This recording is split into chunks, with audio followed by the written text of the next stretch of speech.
Study circle online में आप सभी का मोस्ट वेलकम है। और आज हम लोग एक नए टॉपिक की चर्चा करेंगे। आज का टॉपिक केमिस्ट्री में है और केमिस्ट्री में एक नए चीज का हम लोग उद्भव करने जा रहे हैं। उस चैप्टर का नाम है मेटल्स। सबसे पहले हम लोग जान लें कि बहुत सारे ऐसे बच्चे होते हैं कि मेटल्स के बारे में उनको पता ही नहीं रहता है। वो 8वां 9वां 10वां IAC BAC पढ़ लेते हैं, लेकिन उनको पता ही नहीं चलता कि कौन धातु है, कौन अधातु है, कौन उपधातु है।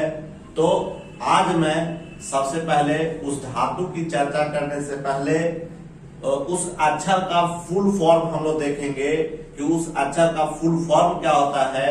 उस फुल फॉर्म से हम लोग को कुछ उसके गुण के बारे में पता चलता है। क्योंकि हम लोग जानते हैं कि कोई भी तत्व के दो तरह के गुण होते हैं, एक फिजिकल और दूसरा केमिकल। तो फिजिकल का होता है, भौतिक का मतलब है कि हमको उसका देख करके स्थिति से हम उसके अवगत होते हैं, तथा रासायनिक गुण का मतलब होता है वह किस किस चीज से रिएक्शन करता है। इस चीजों का हम लोग अध्ययन करते हैं। तो आज हम लोग जो मेटल्स है उसमें 6 अक्षर होते हैं। उस 6 अक्षर का सबसे पहले हम लोग फुल फॉर्म देखेंगे।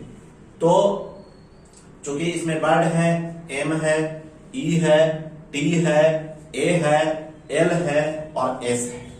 तो अगर इस पूरे वीडियो को देखिएगा, अगर अच्छा लगेगा लाइक कीजिएगा, सब्सक्राइब कीजिएगा, बेल आइकन बटन को दबाइएगा। अगर इस हमारे चैनल से नहीं जुड़े हैं तो जुड़ने का कोशिश कीजिएगा, साथ ही अपने दोस्तों को भी शेयर करेंगे। तो आज हम शुरुआत करने जा रहे हैं। तो M का मतलब होता है मैलिएबल, और मैलिएबल का मतलब होता है आघात बंधनीय। इसको हम लोग आगे करके चर्चा करेंगे। सबसे पहले हम लोग फुल फॉर्म देख लें। तो आघात बंधनीय जिसको हम लोग पीट करके चादर बना सकते हैं, उसको आघात बंधनीय कहते हैं। दूसरा हमारा है E फॉर इलेक्ट्रिकल कंडक्टिविटी, जिसको हम लोग विद्युत चालकता कहते हैं। जिसमें विद्युत धारा प्रवाह की जा सकती है उसको हम लोग विद्युत चालकता कहते हैं। T फॉर थर्मल कंडक्टिविटी, जिसको हम लोग ऊष्मा चालकता कहते हैं। जितने भी मेटल हैं वो ऊष्मा के चालक होते हैं। A फॉर एलॉय, इसका मिश्र धातु बनाया जाता है। L फॉर लस्टर, लस्टर मतलब विशेष प्रकार की चमक। और S फॉर सॉलिड, जो आपका ठोस अवस्था। जितने भी मेटल्स होते हैं वे सारे ठोस अवस्था में पाई जाती है। तो इस पर केवल पारा धातु को छोड़ करके अन्य जितने भी तत्व हैं वो आपके ठोस अवस्था में पाई जाती है। अब हम लोग धातु की परिभाषा देखते हैं। धातु का परिभाषा लिखने के लिए सारे लिख देंगे, लेकिन हम कुछ ही गुणों का अध्ययन करेंगे। वैसे तत्व जो ऊष्मा, विद्युत का सुचालक, आघात वर्धनीय और तन हो, उसे हम लोग धातु कहते हैं। जैसे लोहा, एल्युमिनियम, कॉपर, सिल्वर, सोना, platinum, zinc, tin, lead, mercury इत्यादि। तो इस प्रकार से ये सारे धातु हैं। और ये धातु जो हम लोग आधुनिक आवर्त सारणी में जब हम लोग चलेंगे तो आपके जो बाईं ओर होता है, पीरियोडिक टेबल के जो बाईं ओर वाले भाग होते हैं, जैसे लिथियम हो गया, सोडियम हो गया, पोटेशियम हो गया, जो बाईं ओर रहती है, तथा मध्य में भी कुछ धातुएं हैं, लेकिन मुख्य रूप से यह पीरियोडिक टेबल के बाईं ओर पाई जाती है। उसी प्रकार से अब हम लोग कुछ प्रागैतिहासिक धातु जिसका आविष्कार सबसे पहले हुआ था, उसमें आपका सोना, चांदी, टीन, सीसा, लोहा, पारा और तांबा है। तो तांबा है। तो इस प्रकार से ये सारे धातुएं जो हैं प्रागैतिहासिक काल के, प्री हिस्टोरिकल काल के हैं। सबसे पहले खोजा गया धातु पूछेगा तो वह धातु तांबा धातु। अब हम लोग कुछ धातु के जो महत्वपूर्ण शब्द हैं, जैसे सबसे हल्का धातु तत्व या लिथियम है, जिसका संकेत Li होता है। भू प्रॉपर्टी में जिसको हम लोग क्रस्ट कहते हैं, सबसे अधिक मात्रा में पाए जाने वाला धातु एल्युमिनियम है। भू प्रॉपर्टी में प्रमुख धातु एल्युमिनियम, लोहा, कैल्शियम, सोडियम, पोटेशियम, मैग्नीशियम इत्यादि। द्रव धातु तत्व है पारा, जिसका संकेत Hg होता है। इसका लैटिन नाम पूछा जाता है तो लैटिन नाम हाइड्राजीरम होता है।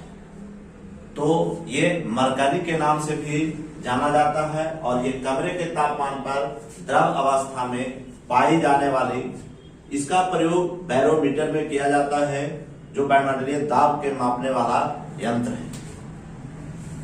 विद्युत का सबसे अच्छा सुचालक तत्व चांदी होता है। इसका लैटिन नाम अर्जेंटम है, जो संकेत में Ag लिखा जाता है। सबसे अधिक आघातवर्धनीय तत्व सोना, जिसका लैटिन नाम होता है ऑरम, इसका संकेत Au होता है।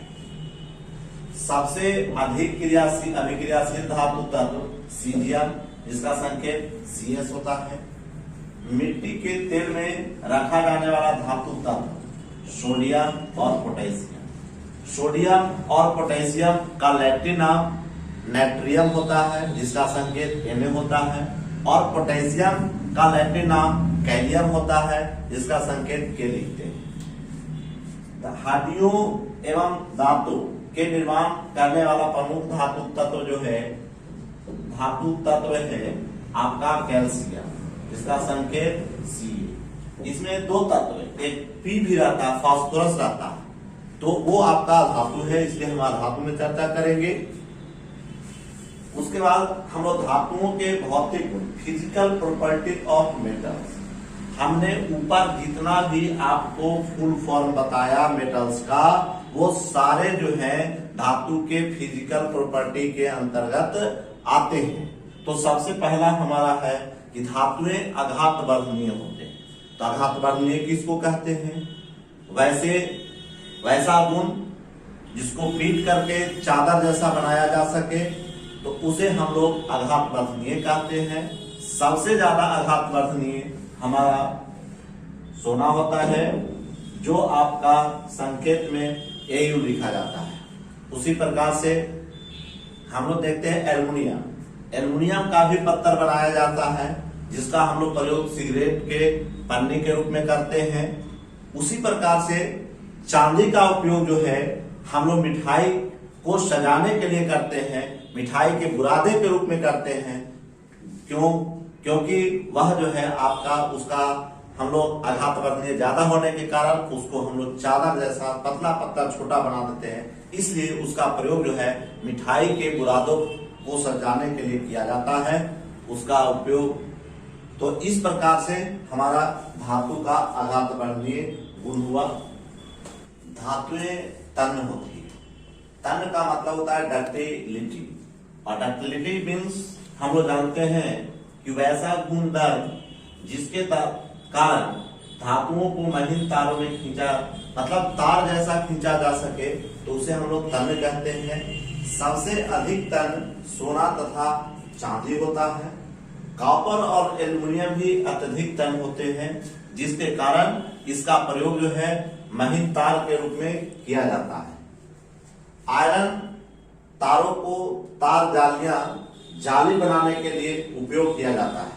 आयरन मतलब लोहा। धातुएं ऊष्मा का अच्छा चालक होता है, अर्थात धातुओं में ऊष्मा आसानी से प्रवाहित होते हैं। चांदी धातु ऊष्मा का सबसे अच्छा चालक होता है। खाना पकाने के बर्तन तथा जल को वाष्प करने के लिए हम लोग प्रायः कॉपर और एल्युमिनियम का प्रयोग करते हैं, क्योंकि ये विद्युत के ऊष्मा के अच्छे चालक होते हैं। सीसा और मरकरी ऊष्मा के कम चालक होते हैं। सबसे कम चालक सीसा होता है जिसका लैटिन नाम प्लम्बम होता है, जिसको पीवी कहते हैं। धातुएं विद्युत के सुचालक होते हैं। सुचालक का मतलब इसमें इलेक्ट्रॉन आसानी से प्रवाहित हो जाते हैं, इसलिए ये विद्युत के अच्छे चालक होते हैं। सबसे अच्छा विद्युत का चालक चांदी होता है। बिजली के तारों को कॉपर और एल्युमिनियम धातु के बनाए जाते हैं, क्योंकि ये विद्युत के अच्छे सुचालक होते हैं। धातुएं चमकदार होती है। सोना और चांदी चमकदार और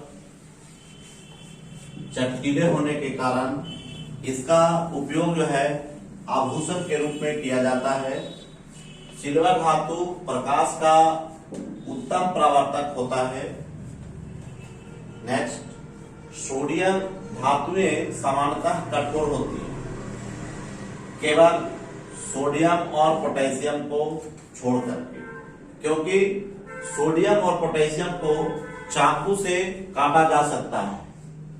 नेक्स्ट और 7वां नंबर, धातुएं कमरों के तापमान पर ठोस अवस्था में पाई जाती है, केवल मरकरी को छोड़ करके।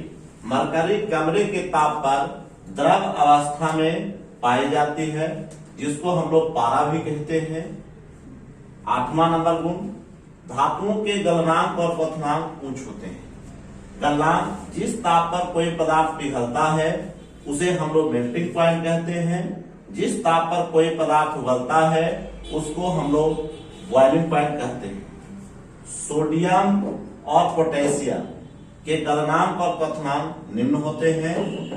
लोहा धातु का क्वथनांक सबसे उच्च होता है, 1535 डिग्री सेंटीग्रेड होता है, जबकि गैलियम और सीरियम धातुओं के भी क्वथनांक निम्न होते हैं, क्योंकि वे हाथ पर ही पिघलना शुरू कर देते हैं।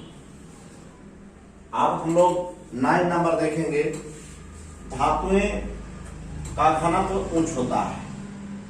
सोडियम और पोटेशियम के घनत्व जो है निम्न होते हैं। धातु में एक विशेष प्रकार की चमक होती है, या धातु में एक विशेष प्रकार की ध्वनि निकलती है। तो इस प्रकार से हमारा धातुओं के भौतिक गुण समाप्त हुए।